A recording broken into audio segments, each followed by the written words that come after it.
Hi, my name's Sophie De Pauw. I'm a PhD student at the University of Reading, and I'm part of the Liver Humes Centre for Wildfires.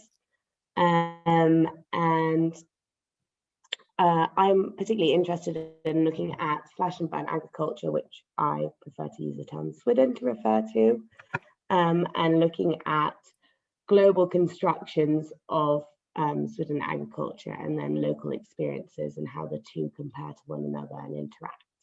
And I'm working in collaboration with Luiza, who can introduce herself. Yeah, sure. So my name is Luiza Prado, and I'm an artist and researcher. And over the past years, I've been mostly researching themes related to coloniality and kind of a broadly the theme of reproduction and fertility. Reproduction and fertility in the sense of human sexuality. And that led me to kind of end up in with an interest also in wildfires, particularly because of experiences that I've had during this research. And maybe I should start. What do you think, Sophie? We should start with. Yeah, definitely. I think something that, every time we've had a conversation, we always kind of end up going back to your initial personal experience of fire. And I think from that, some very interesting conversations stem. So yeah, I think that's a good place for you to start. Yeah, so what led me, unlike Sophie, I wasn't specifically researching fires and wildfires, but it's something and a theme that kind of end up being relevant to my research. So I tend to approach, all this research around reproduction from what can be called a distributed understanding of reproduction. That is, understanding reproduction as a process that happens also beyond bodies and within particular contextual and also uneven spatial infrastructures, spatial relations, and also temporalities. And why do I mention this? Because, and here I'm referencing a lot the work of Michelle Murphy, of scholar Michelle Murphy, but I understand, understanding reproduction as a distributed process, it's a way of understanding also relations between land and body. It's very much an approach that is very relevant to ecofeminist understandings of land and body, and it's a way of acknowledging or a framework that gives space to acknowledge that reproduction, as I said, it's not only a so-called biological process, but it also hinges on so many political, economic, cultural frameworks, from access to healthcare, to housing, to land, and food, and so on and so forth. So from this kind of distributed understanding of reproduction, I ended up kind of, my research over the years shifted a bit to look into not only, as I said, the bodily process of reproduction, but also looking into things like food production, which has been a relevant theme for my work, I would say, over the past couple of years. So in looking at food production and community building and all those things that create the conditions for people to make decisions even over whether or not to have children, how do families come into being, how these kinds of relationships of kinship, let's say kinship is a better word, come into being, and so on. I started collaborating, during this research with a group of indigenous thinkers and artists from Brazil, from northern Brazil, in the city of Boa Vista. It's the northernmost capital, regional capital of Brazil. And in 2019, I went there to develop my research and to continue that collaboration. I am originally from Brazil, but I live in Berlin. So I traveled there for this research. And very interestingly, and this is when I had my encounter with fires. In 2019, I went there in August 2019, and just a few days after I arrived there, and I was there living at this gallery space ran by artist Jaideres Bell, and having amazing conversations with people like anthropologists and artists, Amazona Arawak. I mean, there's a whole thriving and incredible community kind of coming or coalescing around that art space, Jaide's gallery. And so a few days after I arrived, there was a particular situation that happened. So we were all in there, and a lot of people had come from also other cities in Brazil, and we were all kind of convening in the gallery to collaborate and think together. And all of a sudden we were cut off from the rest of the country because there were fires raging in the Amazon already when we traveled there, but all of a sudden the peak of that happened while we were in that place in Boa Vista. And because of the intensity of the fires that were happening in those few days, we were cut off from the rest of the country by a wall of smoke. And it was such an intense experience to be isolated from the rest of the immense country that is Brazil, and all of a sudden we found ourselves isolated, and the wall of smoke also was so intense and so thick that even it was carried by winds southwards towards the south of Brazil.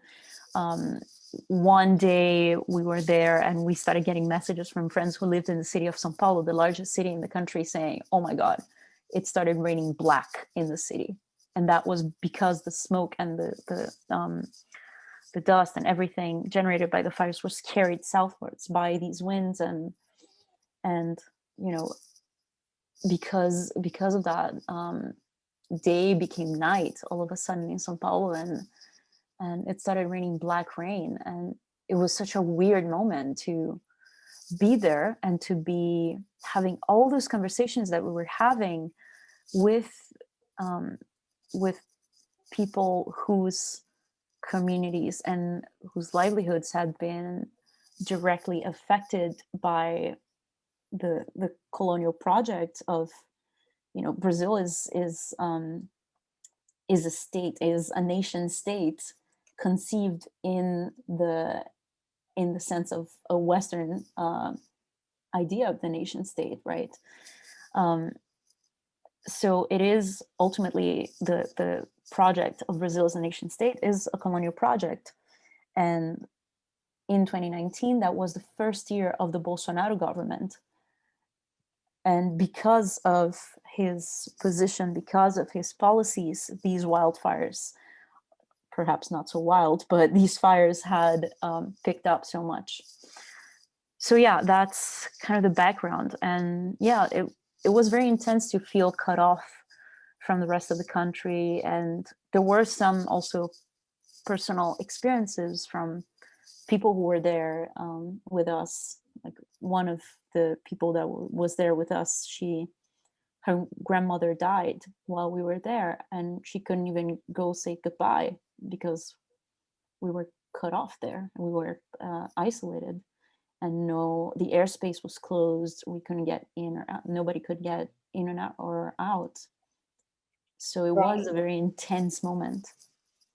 Yeah, and that's I read your essay, which is beautifully written, and you know, that's the first thing that you start off with, and I think that's something that is so perpetually left out of these discussions about fire. You know, fire becomes this political force or this global natural phenomenon, and the thing that's always left out from those discussions are the kind of personal experiences and the micro narratives rather than the macro narratives of fire, and how they make us feel, and also the personal realities, you know, the sense of isolation that you experience, you know, your friend's inability to go and travel to grandmother's funeral, like all of these things are so often left out of these discourses where we want to kind of homogenize the experience, the human experience of fire, when really, you know, we all have such different personal experiences of fire.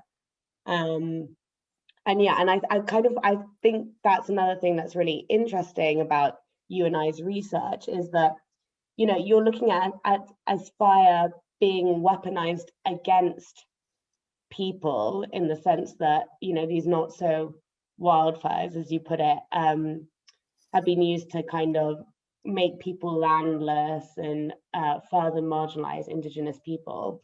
So maybe you could talk a little bit more about that, and how that, for me, contrasts to kind of how traditional fire knowledge in Mozambique or in sub-Saharan Africa more broadly, in terms of slash and burn agriculture or swidden agriculture, has been weaponized against them to control their land.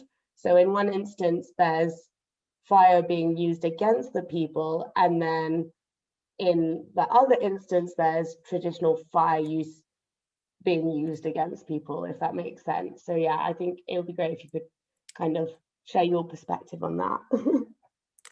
Yeah, that's also super interesting, because Brazil is an immense country, right? It's so big. I think in Europe, people don't even have a perspective of how large, how just like massive it is. And obviously there is so much land. And even though there is so much land,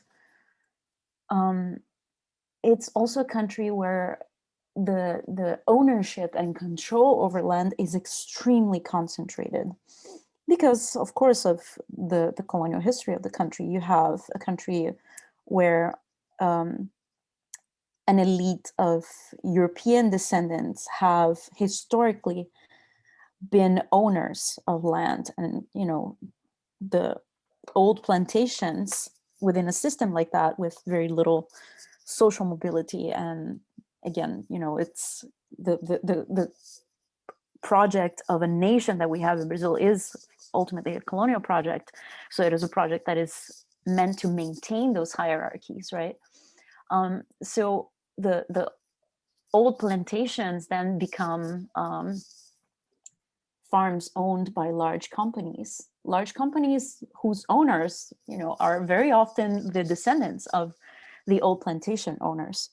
So at the same time, you know, we have this massive concentration of land, and at the same time, the very few efforts to or the very little land that is still considered indigenous land, even though it is all indigenous land, but the very little space that indigenous communities often have is further restricted through these fires. So what happens is that, you know, with these Amazon wildfires that were not so wild as we were talking about, but what is happening in the Amazon, what was happening and continues to happen in the Amazon, is that these companies or these, you know, like very, very powerful players, let's say, set fire to this tropical forest, which doesn't burn by itself, right? It's a very different landscape from sub-Saharan Africa, for instance. this forest is set on fire, and because it has been set on fire, then first of all, it further displaces indigenous peoples, and it gives an excuse for these companies to move further in, and because the narrative is that, well, it's burned, so let's develop it, let's make it into productive land, which is something that the Bolsonaro government has been pushing a lot for, even in terms of food production. They say, oh, we need to make this land productive in order to produce food for the country. Yeah. No. But see, that's super fascinating, because in a way, the use of fire in slash and burn agriculture has been used, particularly on the African continent, but also in Southeast Asia and parts of Latin America even, has been used to kind of take away the land from local people, because it's either, in early colonial writings, it's seen as this destruction of Mother Nature, this kind of Eden lost discourse, and these degradation narratives where, this inherent kind of environmental negligence of local people means that they are not worthy of being stewards of their own land. And then later, in the kind of more post-colonial progressive narratives, it's not so much that the practice itself is inherently unsustainable, but because of actually demographic pressures, which is definitely something, we're both very interested in, this idea of reproduction and population and the kind of social construction of scarcity. But because of this demographic explosion, the practice of slash and burn or swidden agriculture becomes unsustainable, and then again, it's used.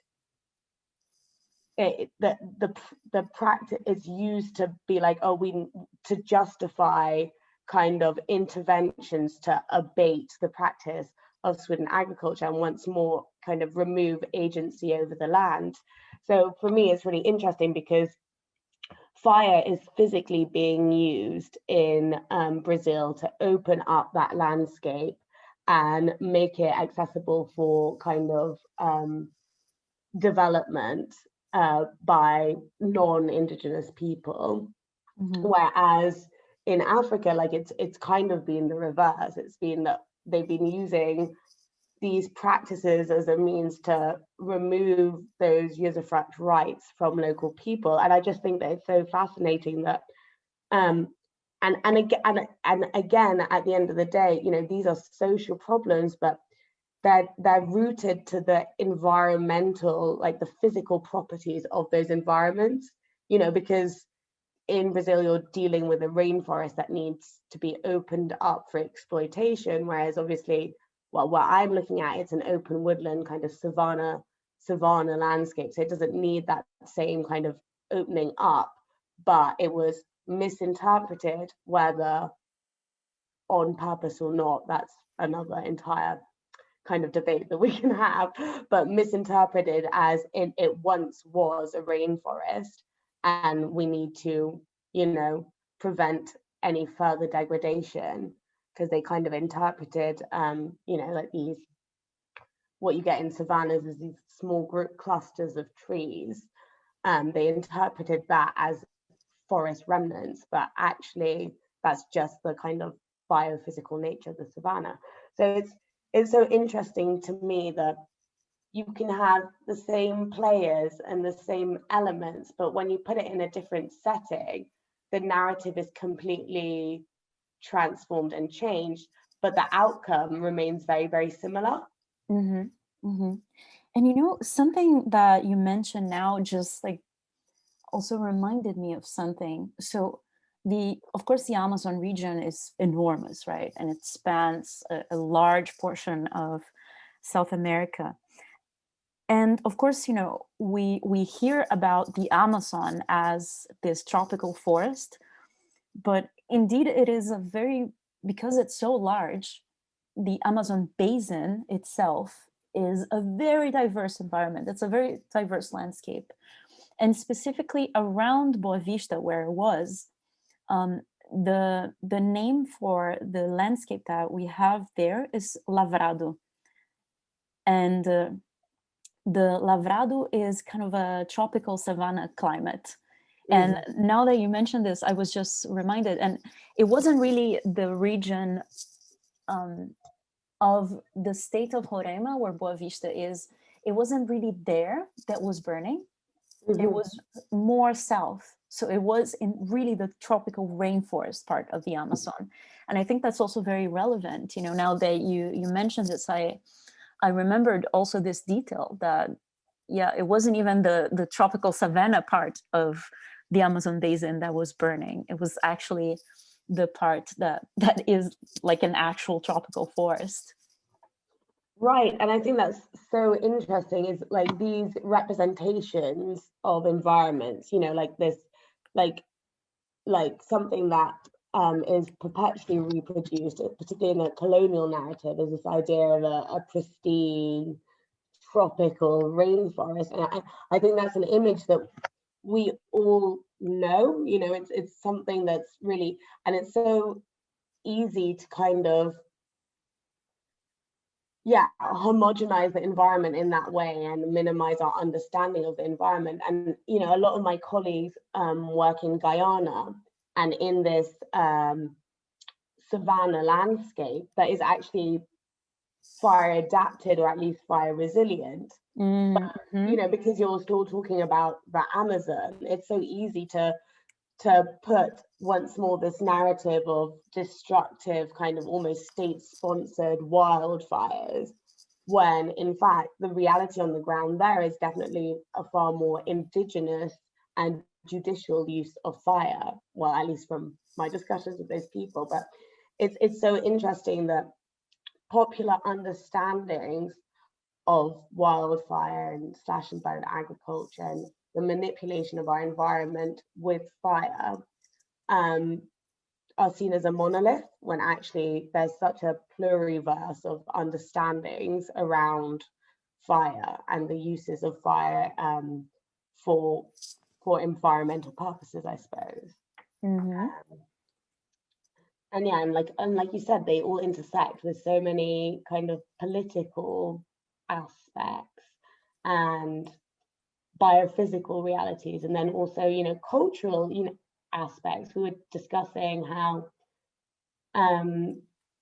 for many people, for example, in India, the practice of slash and burn agriculture, or swidden, is jom, and for them, you know, it's more than a food production system. It's a way of life. It's tied to their cultural identity, and it creates a cultural landscape. So if you have an anti-fire policy or an anti-slash and burn policy, you're not only well, first depriving people of a resource that they depend on, but also kind of forcing them to question their identities. And I think that is a really powerful and important thing that again is very left out of the discourse. And I suppose once more, it's that kind of personal aspect of fire that is so easily forgotten. And for sure, and it's very interesting that we got to this point, because of course, you know, we're living in 2021 in times of pandemic, and when I was there, it was of course right before the pandemic happened. It was in 2019, and already in places, for instance, like Yanomami land, which is a part or a land that has been recognized by the federal government in Brazil as belonging to Yanomami people. And of course, this is something that the Bolsonaro government has fought fiercely against. But Yanomami land, already in 2019, and of course, way before that also, and this is just an example, right? But Yanomami land was already being but like wildfires were already threatening Yanomami land. And Yanomami is quite a large group of indigenous peoples that have, of course, there's like subgroups and different societies and different organizations or social organizations and so on, and groups. But yeah, Yanomami land was already, there were fires already happening, also as a way to move in, not only farms, I would say, but particularly in that region of northern Brazil, also gold mining, which is a massive, massive problems, a massive problem, because it not only, they move in through wildfires, and because of gold extraction, water sources become contaminated, and the way of life of many of these groups is fundamentally tied to land and to bodies of water, So from the moment that you destroy that, you destroy the culture too. When you destroy the landscape, you are destroying the culture. So in that way, this kind of this way of approaching the landscape as a resource, and this understanding that this understanding of almost like the right to pollute is a material form of colonialism.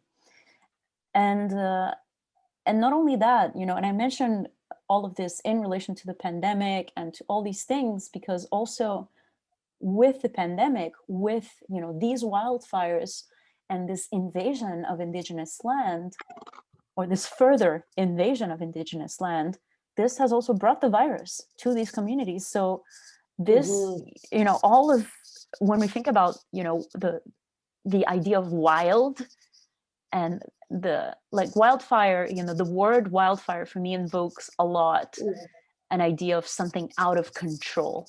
Exactly. And even the pandemic spread like wildfire in these communities. And indeed, and I think this is something also relevant to mention, one of the elders who we were working with there at the gallery, Vó Bernardina, she passed away from COVID in July last year.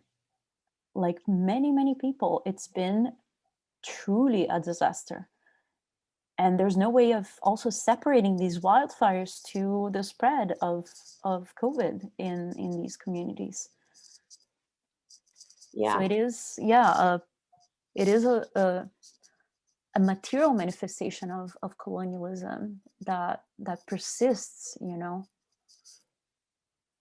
Yeah. No, entirely. I totally agree with that. I mean, I think, going back to this concept of a wildfire and the kind of, and the imaging around a wildfire, that language is just, it's very charged. It's very charged, and it's purposely charged. It's purposely charged in the sense that it conjures these images of uncontrolled, unabated flames and smoke and all that kind of stuff, which again, like, initiates this very primal response within us.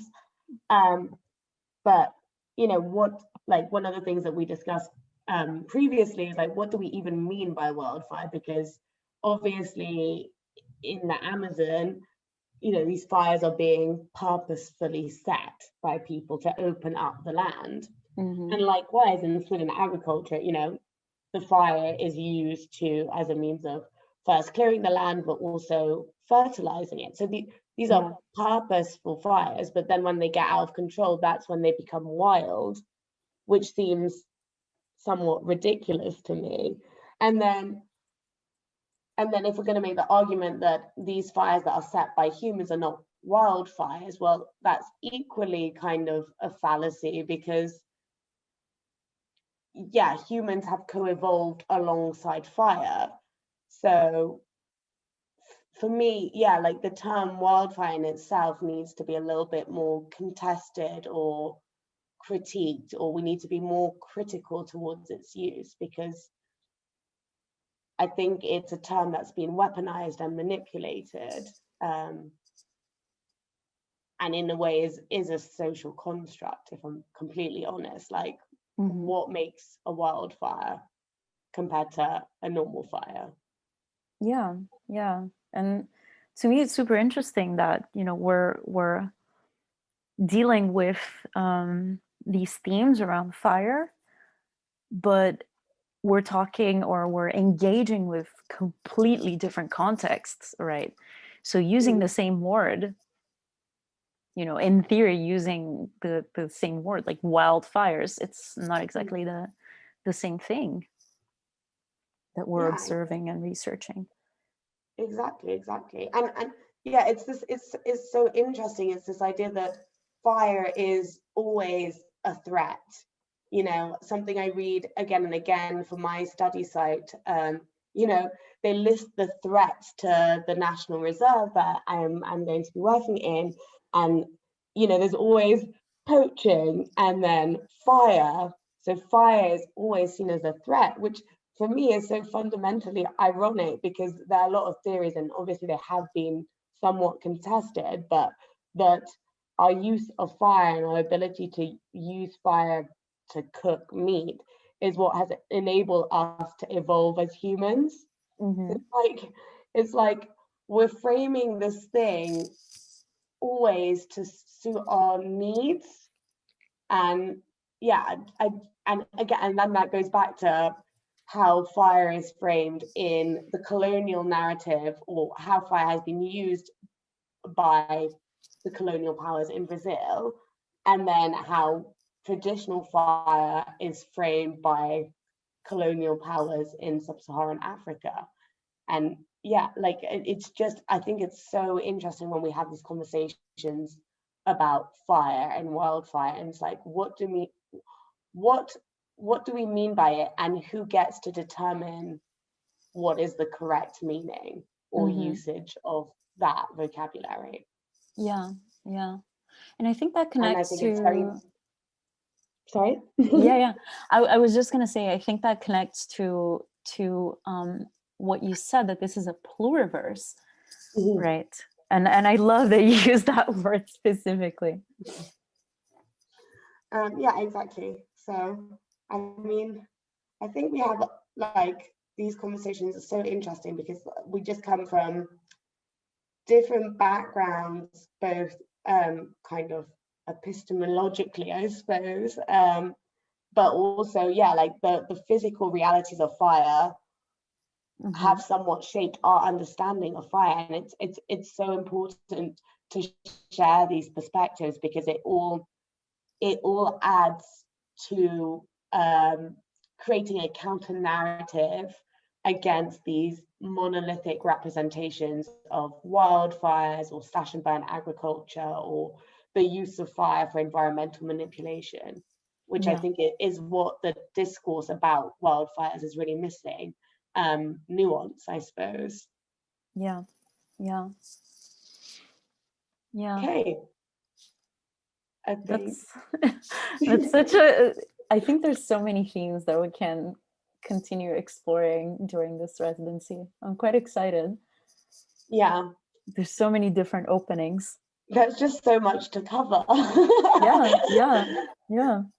But I'm very excited to do this. me too. It's yeah, and I just think that your perspectives are just, they're really bringing so much to my own work, and particularly, you know, all your ideas about population and stuff like that, because so far I've been kind of like looking at it as being almost dehumanized and framed as like some outside force that no one really has control over. And obviously so much of your work has been that control over reproduction and population. So like I'm excited to explore that in particular with you. Yeah. And I think it's going to be super exciting to develop this. And I think it's a very discursive kind of practice or direction that we're going? Yeah, definitely. And I think that that's something that for me personally is a really important part of my brain to develop, because I come from a positivist tradition of science where, you know, you have a hypothesis that you're testing, whereas, yeah, that's not, when you're dealing with such an abstract and broad concept, that's not always a helpful way to understand it. And I definitely think that these conversations are super important to broaden your understanding of a concept like that. Yeah, for sure. Yeah, I'm excited to see what we do next to continue this. Do you think that's it? I think yeah, I was like, I could talk for hours, but like we need to stop at some point. we need to. Okay, I'm gonna stop recording now.